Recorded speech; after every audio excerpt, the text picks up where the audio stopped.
E seguimos com o Jornal da USP no ar, primeira edição para você, aqui pela Rádio USP, até às 9 da manhã.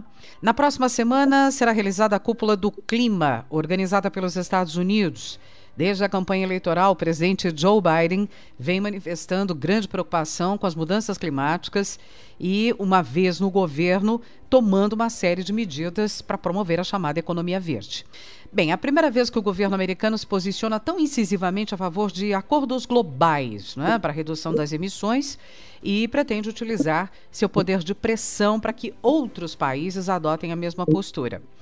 Parte importante das discussões da Cúpula do Clima é a situação da Amazônia.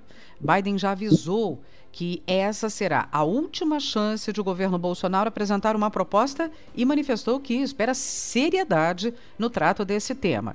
Como uma espécie de preâmbulo do que pode acontecer, ontem o chefe da Polícia Federal do Amazonas, Alexandre Saraiva, encaminhou ao Supremo Tribunal Federal uma notícia-crime, pedindo investigação de condutas do ministro do Meio Ambiente, Ricardo Salles, por atrapalhar medidas de fiscalização contra madeireiros ilegais. E sobre isso nós vamos conversar com o professor Pedro Luiz Cortes, professor da ECA e do Programa de Pós-Graduação em Ciência Ambiental do IEE, o Instituto de Energia e Ambiente. Tudo bem, professor? Bom dia. Bom dia, Roxane. Bom dia, ouvintes. É um prazer falar com vocês. Professor, o que esperar do Brasil na Cúpula do Clima, na sua avaliação? Bom, ao longo dos últimos meses, o Brasil teria a oportunidade de formular um projeto real de combate ao desmatamento, de combate às queimadas, ou seja, de buscar uma mudança radical no que ele vem fazendo ao longo dos últimos 2 anos. Mas, efetivamente, isso não foi feito. A única proposta, se é que podemos chamar assim, que foi apresentada, foi encaminhada pelo ministro Ricardo Salles, dizendo que ele precisa de US$1 bilhão e que, com esse dinheiro, ele poderia reduzir o desmatamento em 40%.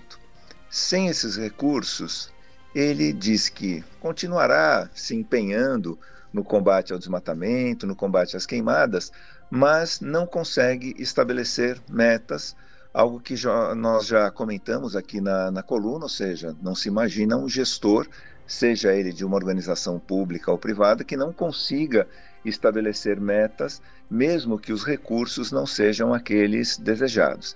E há um tempero especial nisso tudo, que recentemente saiu uma matéria na Folha de São Paulo dizendo que numa das reuniões de cúpula entre o governo brasileiro e o governo americano, né, essas reuniões vêm antecedendo a Cúpula do Clima, ele teria apresentado um PowerPoint com a figura daquilo que nós atualmente chamamos de televisão de cachorro, né, que são aquelas máquinas de frango assado que ficam em algumas padarias, e em frente a essa máquina teria lá um cachorrinho abanando o rabo. Nessa máquina estava escrito expectativa de pagamento e os frangos estariam com símbolos de cifrão. Ou seja, é nesse tom que vem sendo encaminhado a negociação em relação à preservação da Amazônia junto ao governo Biden.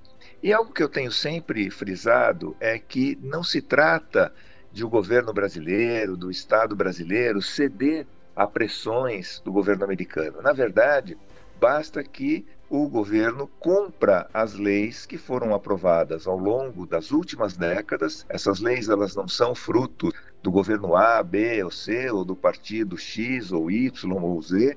Isso é uma construção da sociedade ao longo de diversos anos, leis que foram aprovadas no Congresso Nacional e que estão sendo desrespeitadas pelo atual governo, ou seja, não vêm sendo seguidas pelo atual governo. Então não se trata de seguir aí uma determinação, uma imposição do governo americano. Basta que a gente faça a lição de casa e cumpra as leis. Mas parece, inclusive pelo que você manifestou na abertura, em relação ao comportamento do ministro Ricardo Salles quanto à apreensão de madeira ilegal, onde ele se posicionou ao lado dos infratores, né, tentando defender os infratores, tentando liberar esse carregamento de madeira, basta verificar a partir daí que a postura do governo efetivamente não mudou e provavelmente não vai mudar. Como eu já comentei anteriormente, só finalizando essa questão, essa proposta do ministro Ricardo Salles de receber US$1 bilhão do governo americano, sabendo que o governo americano somente destinará recursos a partir do momento em que os resultados do combate ao desmatamento, do combate às queimadas, esses resultados forem apresentados, isso soa como uma desculpa perfeita. Olha, nós tentamos, nós precisamos de recursos. Eles não deram o dinheiro que haviam se comprometido a dar. Então, nada pudemos fazer. Mas isso de pouco vai adiantar. Agora, professor, caso o governo brasileiro não mostre empenho no combate ao desmatamento, o que pode acontecer? Olha, Roxane, infelizmente, o governo brasileiro ele vem se comportando como um amador em um jogo de profissionais.